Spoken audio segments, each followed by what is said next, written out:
दोस्तों, welcome to DS education. स्वागत है आपका मेरे यूट्यूब चैनल डीएस एजुकेशन में। मैं हूं दिनेश साहू और दोस्तों हम अध्ययन कर रहे हैं भारतीय राज्य व्यवस्था का या फिर इंडियन पॉलिटी का।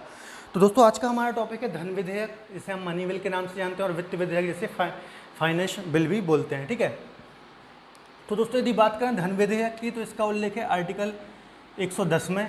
ठीक है, और जो वित्त विधेयक है, ठीक है, इसका उल्लेख किया गया आर्टिकल 117 में। तो एक एक करके हम देखेंगे, चूंकि एक दूसरे से थोड़ा रिलेटेड है दोस्तों। ठीक है, इसलिए इन्हें साथ में पढ़ाना ज़्यादा अच्छा रहेगा। ठीक है, कन्फ्यूजन होता है क्योंकि इनमें, इसलिए इनको आज हम साथ में कवर कर लेंगे। ठीक है, तो हम इससे पहले दोस्तों मैंने लास्ट लेक्चर में भी बताया था 4 प्रकार के टोटल विधेयक होते हैं। एक धन विधेयक होता है, एक वित्त विधेयक होता है, एक साधारण विधेयक होता है, और एक और कौन सा होता है, संविधान संशोधन विधेयक है। ठीक है, ये मैंने जब संयुक्त अधिवेशन पढ़ाया था उसमें भी बताया था आपको। ठीक है, तो आज हम इन दोनों की चर्चा करते हैं। तो सबसे पहले धन विधेयक की बात करते हैं दोस्तों ना। तो धन विधेयक क्या होता है? तो सबसे पहली बात तो आप ये जान लीजिए, धन विधेयक है। ठीक है, धन विधेयक कौन सा विधेयक धन विधेयक है या नहीं, इसका डिसीजन कौन लेता है? ठीक है, तो इसका डिसीजन लेता है लोकसभा अध्यक्ष। ठीक है, यहाँ मैं लिख देता हूँ, कोई विधेयक धन विधेयक है या नहीं, इसका फैसला कौन करता है दोस्तों? इसका फैसला करता है लोकसभा अध्यक्ष। ठीक है, मैंने क्या बोला, कोई भी विधेयक धन विधेयक है या नहीं, इसका फैसला कौन करता है? लोकसभा का अध्यक्ष। ठीक है, और ये इसका अध्यक्ष, जो लोकसभा अध्यक्ष होता है, इसका अंतिम फैसला होता है। इससे किसी प्रकार का चैलेंज नहीं किया जा सकता। अब ऐसा भी नहीं कि किसी भी विधेयक को वो धन विधेयक घोषित कर दे, तो वही चीज़ आर्टिकल 110 में बताई गई है कि कौन से विधेयक धन विधेयक होंगे। ठीक है, तो आर्टिकल 110 में बताई गई है कौन से विधेयक धन विधेयक होंगे, वो बातें हम चर्चा कर लेते हैं कि कौन से विधेयक धन विधेयक हो सकते हैं। तो दोस्तों इसमें पहली बात इसके अंतर्गत कर लेते हैं। ठीक है, पहली बात तो संचित निधि आपने सुना होगा। ठीक है, संचित निधि, ठीक है, और आकस्मिक निधि। आकस्मिक निधि है ना, आकस्मिक निधि, ये हम आगे भी डिटेल में चर्चा करेंगे क्या होती है संचित निधि, क्या होती है आकस्मिक निधि। आर्टिकल 366 में संचित निधि के बारे में बताया गया, और 367 में, यहाँ मैं ऊपर लिख देता हूँ ना, 366 और 367। ठीक है, संचित निधि और आकस्मिक निधि। तो संचित निधि व आकस्मिक निधि में धन जमा करने व निकालने से संबंधित विधेयक है ना, से संबंधित विधेयक। देखिए दोस्तों, संचित निधि थोड़ा मैं शॉर्ट में बता देता हूँ, संचित निधि और आकस्मिक निधि क्या होती है। ठीक है, देखिए संचित निधि एक प्रकार से आप सोच लीजिए कि जो हमारी सरकार होती है, ठीक है, उसका एक अकाउंट होता है। ठीक है, संचित निधि। और एक होती है आकस्मिक निधि। आकस्मिक निधि मतलब दोस्तों कोई ऐसी परिस्थिति आ गई, ठीक है, कोई आकस्मिकता आ गई, जैसे अभी कोरोना वायरस चल रहा है, ठीक है, कहीं भूकंप आ गया, आपदा आ गई, तो उसके लिए एक आकस्मिक निधि होती है। ठीक है, कभी अर्जेंट जरूरत पड़ गई, तो ये 2 प्रकार की निधि होती है। ठीक है, तो इसमें यदि कोई धन जमा करना है या निकालना है तो उससे संबंधित विधेयक, ठीक है, धन विधेयक कहलाएंगे। दूसरा पॉइंट इसके अंतर्गत क्या है दोस्तों? ठीक है, किसी प्रकार का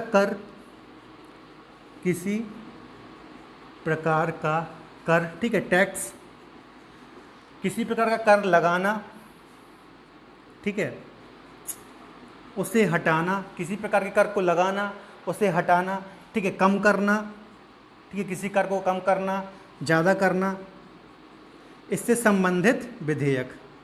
ठीक है, अब देखिए, मान लीजिए कोई नया कर सरकार ला रही है, ठीक है, किसी कर में वृद्धि कर रही है, मान लीजिए जीएसटी 18 से 28 करना है, 28 से 18 करना है, ठीक है, कम करना है, ज़्यादा करना है, नया टैक्स लाना है, ठीक है, या किसी को हटाना है, तो इससे संबंधित विधेयक कौन से विधेयक कहेंगे? धन विधेयक कराएंगे। और तीसरी बात दोस्तों क्या है? तीसरी बात यह है कि भारत सरकार द्वारा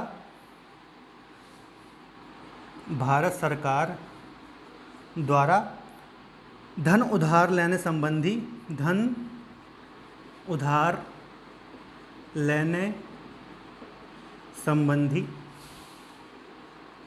विधेयक।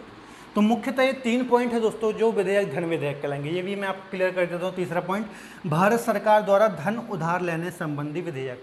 ठीक है, अब देखिए आप सुनते होंगे भारत सरकार ने से अभी हाल ही में कुछ टाइम पहले, ठीक है, हमने जापान के साथ करार किया था मेट्रो का, ठीक है, सॉरी मेट्रो नहीं, बुलेट ट्रेन का, ठीक है। तो उससे हमने एक बड़ा अमाउंट उधार लिया था बहुत कम इंटरेस्ट रेट में, ठीक है।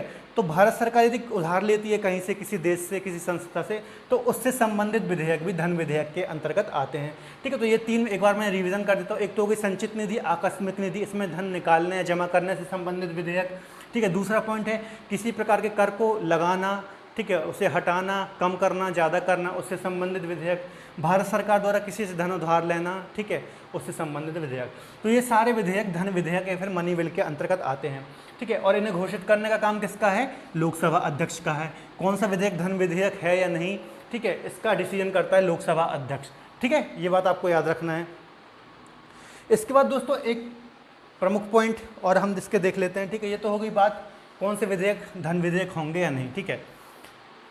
देखिए अब सबसे इम्पोर्टेंट बात इसमें है, ठीक है, कि जो धन विधेयक हैं वो सिर्फ लोकसभा में ही पेश होते हैं, ठीक है। लोग सबसे पहले मतलब लोकसभा में पेश होते हैं, ठीक है। ये दूसरा पॉइंट इसमें हो जाएगा दोस्तों, ठीक है। राज्यसभा में राज्यसभा को इसके विषय में सिर्फ 14 दिन का टाइम मिलता है, ठीक है, धन विधेयक के संबंध में। वह अपने पास इस विधेयक को सिर्फ 14 दिन रख सकता है, ठीक है। वो ना इसमें संशोधन कर सकता है, ठीक है, ना इसे अस्वीकृत कर सकता है, ठीक है, बस अपनी सिफारिश दे सकता है, ठीक है। सिफारिश भी दे सकता है, तो सिफारिश यदि देगा वो, ठीक है, यदि वो सिफारिश देता है तो उसे मानना ना मानना लोकसभा का काम है, ठीक है। लोकसभा चाहे सिफारिशों को माने या ना माने, ठीक है। तो मैंने क्या बोला, ठीक है, कि जो मनी बिल या फिर धन विधेयक है, सबसे पहली बात तो वो सबसे पहले आएगा किसमें? लोकसभा में, ठीक है। लोकसभा में भी आता है, लोकसभा में ही पहले आता है धन विधेयक, ठीक है। इसके अलावा, ठीक है, जो राज्यसभा है ना उसमें कोई संशोधन कर सकता है, ना उसे अस्वीकृत कर सकता है, ना अपने पास वो रख सकता है।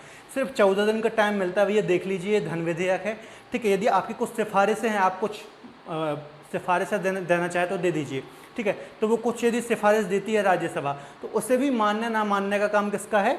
लोकसभा का है, ठीक है। तो मतलब पूरी तरीके से पावरफुल कौन है इसमें? लोकसभा है, ठीक है। तो ये होगी सिफारिशें। इसके अलावा और पॉइंट दोस्तों क्या है इसमें, ठीक है। एक बात आपको याद रखना है कि ये धन विधेयक लाने से पहले, ठीक है, राष्ट्रपति की पूर्वानुमति जरूरी है, ठीक है। पूर्व अनुमति, राष्ट्रपति की पूर्वानुमति, ठीक है। धन विधेयक लाने से पहले राष्ट्रपति की पूर्वानुमति बहुत जरूरी होती है, ठीक है। ये पॉइंट भी आपको विशेष तौर पर याद रखना है, ठीक है। 3 पॉइंट कौन कौन से मुख्यतः हो गए दोस्तों? एक तो पहले मैंने बताया, ठीक है, कोई विधेयक धन विधेयक है नहीं, इसका डिसीजन या फैसला कौन करता है? लोकसभा अध्यक्ष, ठीक है। धन विधेयक लाने से पूर्व राष्ट्रपति की पूर्वानुमति जरूरी है, ठीक है। और इसमें ये सबसे पहले किस में लाया जाता है? लोकसभा में लाया जाता है, ठीक है। राज्यसभा में कहीं पहले नहीं लाया जाएगा, लोकसभा में ही पहले लाया जाएगा। और राज्यसभा को सिर्फ इसमें 14 दिन इसमें अपने पास रख सकता है और इसमें सिफारिशें दे सकता है, ठीक है। ये हो गई पूर्वानुमति की बात।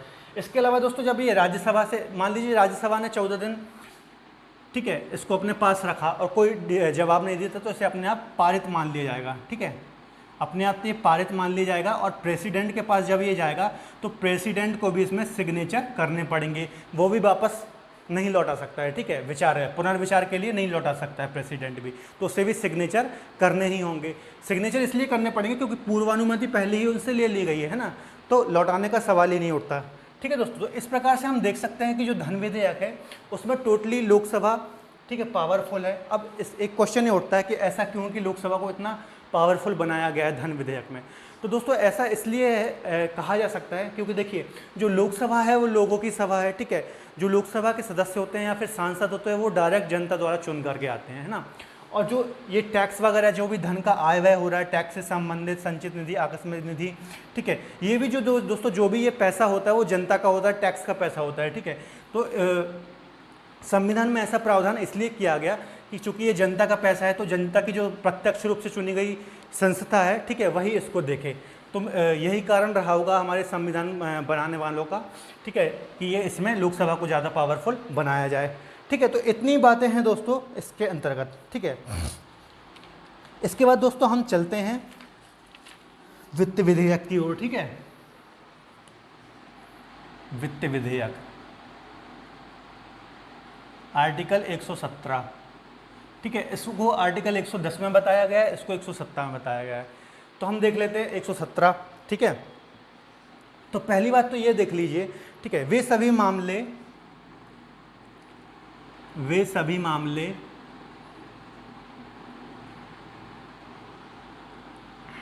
जिनका संबंध वित्तीय मामलों से है ना, वे सभी मामले जिनका संबंध वित्तीय मामलों से होता है वो वित्त विधेयक कहलाते हैं। ठीक है, अब आपको कंफ्यूजन नहीं होना, एक एक चीज़ हम क्लियर करेंगे यहाँ पर। ठीक है, अब यहाँ पहले मैं बता दूँ, देखिए एक डायग्राम से मैं आपको समझाने की कोशिश करता हूँ। ठीक है, ये है धन विधेयक, ठीक है, और ये है वित्त विधेयक। रीजनिंग आपने पढ़ी होगी, है ना।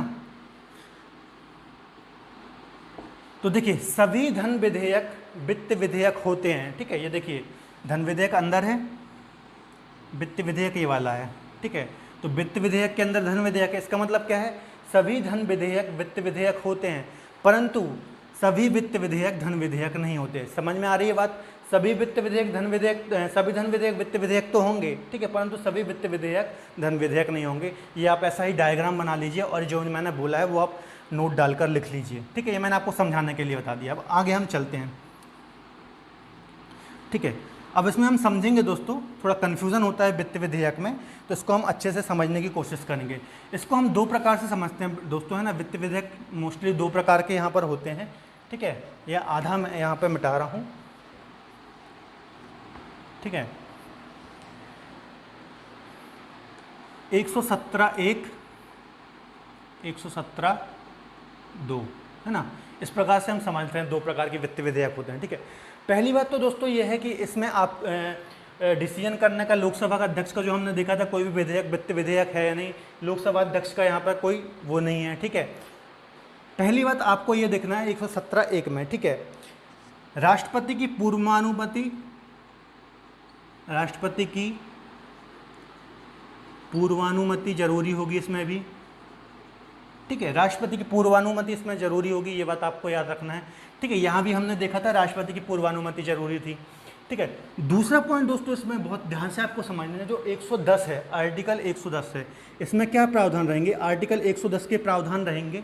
ठीक है, साथ में कुछ अन्य प्रावधान भी रहेंगे। ठीक है, देखिए धन विधेयक में हमने क्या देखा था, जो आर्टिकल 110 में लिखी गई चीज़ें हैं, ठीक है, वो धन विधेयक के अंतर्गत आएंगी, परंतु इसमें क्या लिखा गया 117(a) में, एक तो आर्टिकल 110 के अंतर्गत जो चीज़ें हैं उसके कुछ चीज़ें आ जाएंगी और साथ में कुछ अन्य चीज़ें यदि हैं, ठीक है, तो वो वित्तीय विधेयक के 117(1) के अंतर्गत आ जाएंगी। ठीक है, आगे चलते हैं, आप कन्फ्यूज़ नहीं होना, हम अच्छे से क्लियर करेंगे चीज़ों को। ठीक है, अब इसमें देखिए चूंकि 110 वाली बात आ गई, ठीक है, 110 वाली बात आ गई, इसलिए इससे सबसे पहले केवल लोकसभा में ही प्रस्तुत किया जा सकता है, में ही प्रस्तुत, पहले ये सिर्फ लोकसभा में ही लाया जा सकता है। ठीक है, जैसे हमने धन विधेयक में देखा था, धन विधेयक में देखा था सबसे पहले केवल लोकसभा में ही लाया जा सकता है, राज्यसभा से 14 दिन के लिए अपने पास रख सकती है। ठीक है, और इसमें भी यही है, सबसे पहले केवल लोकसभा में लाया जा सकता है। ठीक है, आगे हम चलते हैं, लेकिन आगे दोस्तों हमने यहाँ देखा था राज्यसभा सिर्फ 14 दिन के लिए अपने पास रख सकते हैं। यहाँ पर राज्यसभा के पास, ठीक है, सारे अधिकार होते हैं। ठीक है, चाहे तो वो उसे पास कर दे, ठीक है, चाहे वो अपने उसे पास कर दे, ठीक है, चाहे उसमें संशोधन करे, अस्वीकार करे, ठीक है, ये सारे अधिकार दोस्तों होते हैं, ये बात आपको याद रखना है। मतलब यहाँ पे थोड़ी कहानी चेंज हो गई वित्त विधेयक में। ठीक है, राज्यसभा को सारे अधिकार उसको मिल गए जैसे साधारण विधेयक के अंतर्गत मिलते हैं। ठीक है, तो ये बात आपको विशेष तौर पर याद रखना है। और संयुक्त बैठक का भी इसमें प्रावधान है, संयुक्त बैठक का प्रावधान है। क्लियर हो गई दोस्तों बात, ये हो गई 17(1). अब मैं आपको एक बार 17(2) बता दूं, इसके बाद हम तीनों चीज़ों को कंपेयर करके पढ़ेंगे ताकि कोई कंफ्यूजन ना रह जाए, है ना। चलिए 17(2) में चलते हैं। ठीक है, 17(2) में चलते हैं दोस्तों। तो देखिए इसमें राष्ट्रपति की पूर्वानुमति,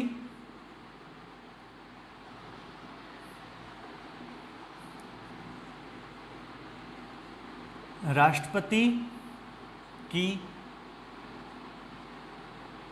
पूर्वानुमति जरूरी नहीं है। ठीक है, राष्ट्रपति की पूर्वानुमति जरूरी नहीं है, इसमें जरूरी थी। ठीक है, इसमें कौन से उपबंध आएंगे, तो इसमें 110 का कोई रोल नहीं है। ठीक है, 110 आर्टिकल के धन विधेयक जो हमने देखा था, इसमें 110 का कोई नहीं था। इसमें हमने देखा था आर्टिकल 110 की कुछ चीज़ें आ रही थी, साथ में कुछ अन्य चीज़ें भी आ रही थी, ठीक है, इसलिए इसे वित्त विधेयक कहा गया था। यदि देखिए 110 के अंतर्गत आ गई वो तो धन विधेयक हो गया, 110 के साथ साथ कुछ अन्य चीज़ें भी आ गई, अन्य है ना, तो उसे 117A में रख दिया गया। अब इसमें 110 का कोई चीज़ें नहीं है, ठीक है, इसमें मतलब कुछ अन्य चीज़ें हो सकती हैं वित्त से संबंधित, ठीक है। तो आपको ये सीधी सी बात रखना है, वित्त से संबंधित अन्य चीज़ें जो होंगी, ठीक है, वित्त से संबंधित अन्य चीज़ें होंगी वो 117(2) के अंतर्गत आएंगी, ठीक है। अब देखिए दोस्तों, इसमें क्या है, ये किसी भी सदन में प्रारंभ किया जा सकता है, ठीक है, किसी भी सदन से प्रारंभ, ठीक है। यहाँ हमने देखा था केवल लोकसभा में ही प्रस्तुत किया जा सकता था, कौन सा 17(1) वाला, ठीक है, ये वाला पहला वाला, ये किसी भी सदन में प्रारंभ किया जा सकता। अब इसके पीछे भी रीज़न बताता हूँ। देखिए यहाँ पे आपको आर्टिकल 110 के भी प्रावधान आ रहे थे, ठीक है, और 110 में हमने देखा था कि लोकसभा पावरफुल है, तो चूंकि 110 के प्रावधान आ गए इसलिए इसे सिर्फ केवल पहले लोकसभा में ही प्रस्तुत किया जा रहा था, ठीक है। लेकिन चूंकि देखिए दोस्तों 117(2) में इसमें ऐसा कुछ नहीं है, 110 वाले प्रावधान इसके अंतर्गत नहीं है, वित्त से संबंधित अन्य मामले हैं, ठीक है, तो इसे किसी भी सदन से प्रारंभ किया जा सकता है, ये अंतर है दोनों में, ठीक है। इसे लोकसभा में भी सबसे पहले प्रस्तुत किया जा सकता है, इसे किसी भी सदन में प्रस्तुत किया जा सकता है, चाहे वो लोकसभा हो चाहे राज्यसभा हो। यहाँ मैं लिख देता हूँ लोकसभा या राज्यसभा, किसी से भी प्रारंभ किया जा सकता है, ठीक है। इसके बाद राज्यसभा को सारी शक्तियां प्राप्त होंगी, ठीक है, जितनी शक्तियां पूरी शक्तियां प्राप्त होंगी, चाहे वो इसे स्वीकार कर दे, ठीक है, चाहे अस्वीकार कर दे, संशोधन कर दे, ठीक है, और साथ ही संयुक्त बैठक का प्रावधान भी है।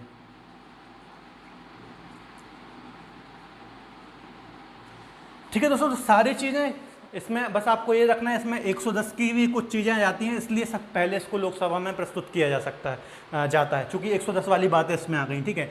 इसमें वित्त से संबंधित अन्य मामले हैं, इसलिए इसे किसी भी सदन में, ठीक है, लाया जा सकता है, ठीक है। राज्यसभा को पूरी शक्तियाँ दोनों में प्राप्त हैं, संयुक्त बैठक दोनों में है, ठीक है। तो ये सारी चीज़ें मैंने आपको बता दी। अब एक बार हम तीनों को कंपेयर करके पढ़ते हैं ताकि और कोई डाउट ना रह जाए, ठीक है।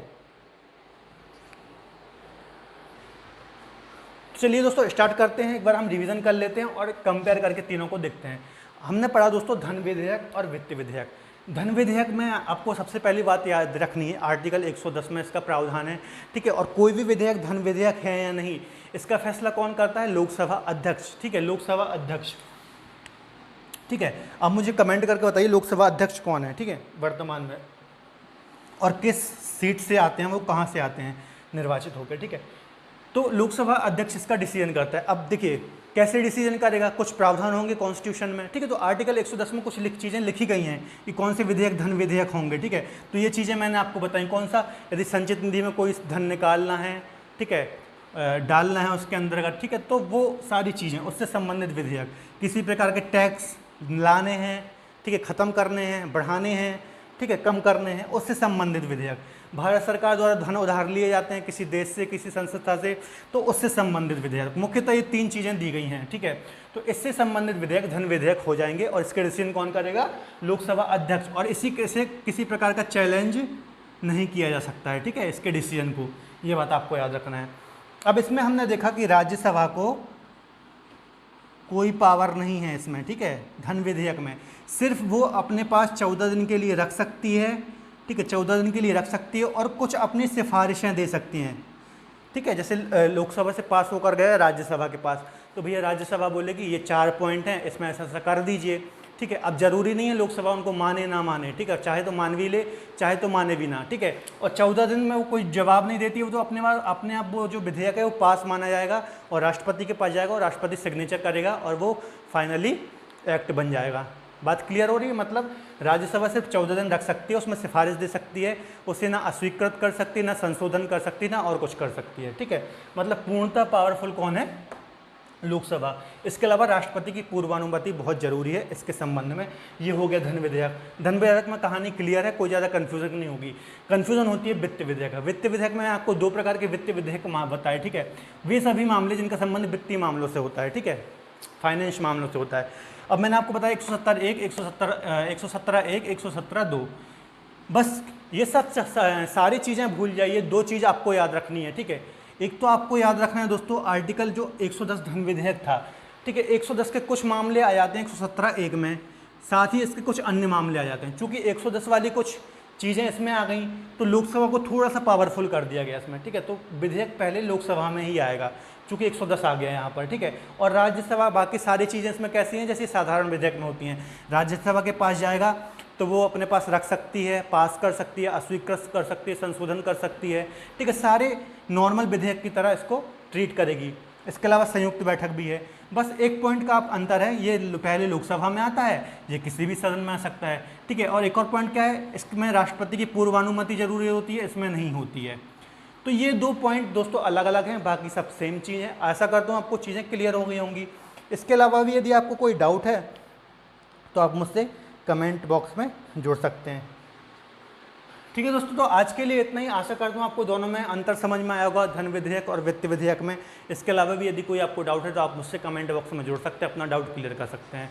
तो दोस्तों यदि आपको आज का लेक्चर पसंद आया हो या फिर वीडियो पसंद आए तो प्लीज़ लेक्चर को लाइक कर लें, अपने दोस्तों के साथ शेयर कर लें और कमेंट कर दें। इसके अलावा हमारे चैनल को सब्सक्राइब करना ना भूलें, क्योंकि हमारे अच्छे अच्छे लेक्चर आ रहे हैं डेली, ठीक है। तो तब तक के लिए धन्यवाद, अपना ख्याल रखें।